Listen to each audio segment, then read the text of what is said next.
श्री आदिशक्ति माता की श्री निर्मला देवी माता की सहयोग आपका हमारे योग है। सहयोग में हम श्री आदिशक्ति श्री निर्मला माता जी के फोटो के सामने बैठकर दिया जलाते हैं और उनके सामने बैठकर हम दोनों हाथों को खोलकर बैठते हैं और उनको नतमस्तक होते हैं, उनको प्रणाम करते हैं और अपनी गलती त्रुटियों से क्षमा मांगते हैं। माँ हमारी हर विनती प्रार्थना स्वीकार करती है।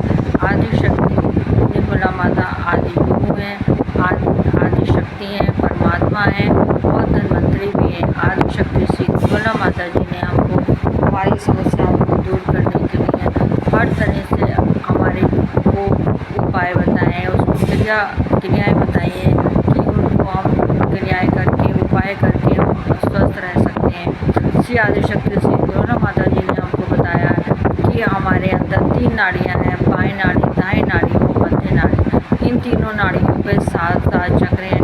पहला मूलाधार चक्र जो हम जमीन में बैठते हैं, जो हिस्सा हमारा शरीर में लगता है वो मूलाधार चक्र। जांघ और पेट का जोड़ हमारा स्वादिष्ठान चक्र। नाभि हमारा नाभि चक्र। हृदय हमारा हृदय चक्र। गला हमारा विशुद्धि चक्र। माथा हमारा आज्ञा चक्र और तालु भाग हमारा सहस्त्रार्थ है। ये 7 चक्र हमारे तीनों नाड़ियों पर हैं। इन्हीं नाड़ियों के खराब होने से या फिर चक्रों के खराब होने से हमें सब बीमारियाँ होती हैं। सारी बीमारियाँ जो होती हैं वो हमारे चक्रों के खराब होने से ही होती हैं। तो उसको माँ के सामने जो हमें क्रियाएँ बताई हैं उन क्रियाओं को हम करते हैं, अपने चक्र को शुद्ध करते हैं और जो माँ ने धन्वंतरी के रूप में हमको खाने पीने का तरीका बताया है वो भी हम करते हैं, तभी हमको जाकर फ़ायदा होता है। आज मैं आपको कब्ज़ के बारे में बता रही हूँ कि अक्सर लोगों को कब्ज़ हो जाता है, ज़्यादातर सबको कब्ज़ हो जाता है। तो कब्ज़ के लिए माँ ने बताया है कि हमको मूलाधार चक्र शुद्ध करना चाहिए। हमें ज़मीन पर बैठकर, मूड़ी पर बैठकर, कुर्सी पर बैठकर, जैसे भी आप बैठ पाएँ वैसे आप बैठकर ज़मीन पर बैठें और अपने मूलाधार चक्र को शुद्ध माँ के सामने बैठें, दीपक जलाएँ, उनसे नमस्कार करें, उनको अपनी गलतियों की क्षमा मांगें, क्योंकि हम दिन भर में जाने अनजाने में जाने कितनी गलतियाँ करते हैं। उन सब के लिए हम माँ से माफ़ी मांगें और अपने जो हमारी बीमारी है उसके लिए माँ से प्रार्थना करें। कब्ज़ है, किसी को कब्ज़ बराबर हो रहा है तो उसके लिए हमको मूलाधार चक्र शुद्ध करना चाहिए, माँ से प्रार्थना करनी चाहिए।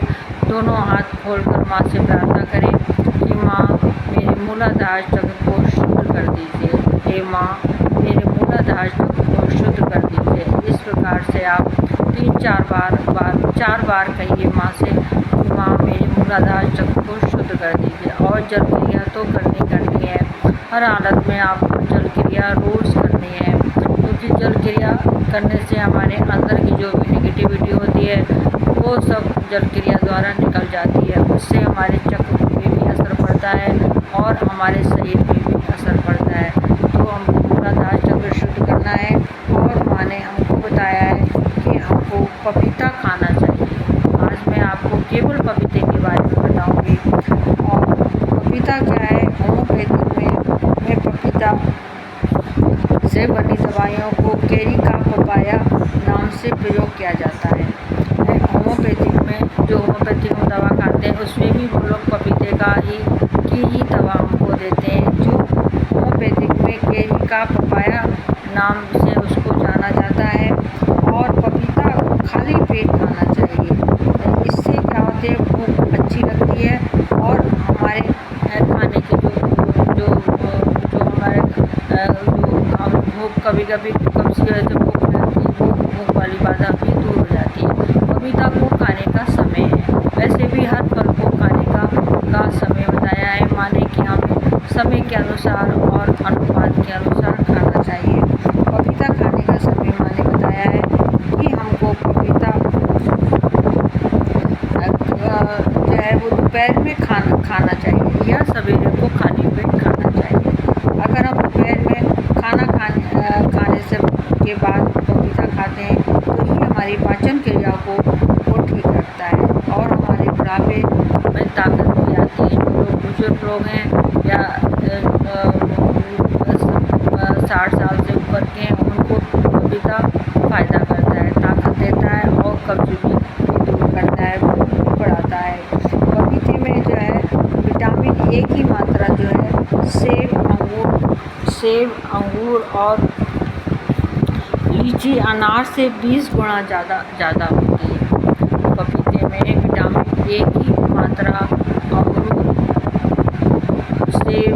अंगूर, सेब और लीची, अनार से 20 गुना ज़्यादा होती है। इसके अलावा विटामिन थायोमीन, राइबोफ्लेविन तथा नियासिन भी इसमें पाए जाते हैं। इसमें फलों में एक प्रकार का एंजाइम पाया जाता है। इसमें जो ये फल है, फलों में ज़्यादातर क्या होता है, एंजाइम पाया जाता है जिसे पपेन कहते हैं। ये पाचन में सहायक होता है। पपेन का उपयोग दवाई के रूप में होता है। तो पपीता खाने से हमारी कब्ज दूर होता है, हमारी भूख बढ़ती है और हमारी जो है वो विटामिन ए की कमी भी पपीता खाने से दूर हो जाती है।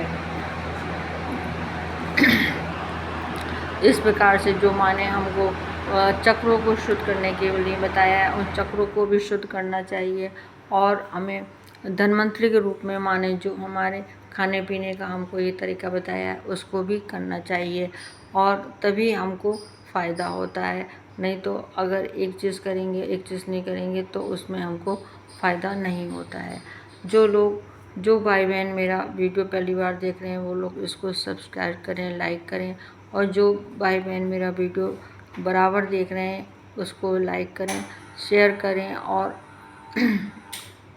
करें और इसको कमेंट्स भी करें कि मेरे वीडियो सबको कैसा लग रहा है और उसमें उनको क्या चीज़ समझ में नहीं आ रही है, इस सब के बारे में वो मुझे बताएं, कमेंट्स करें।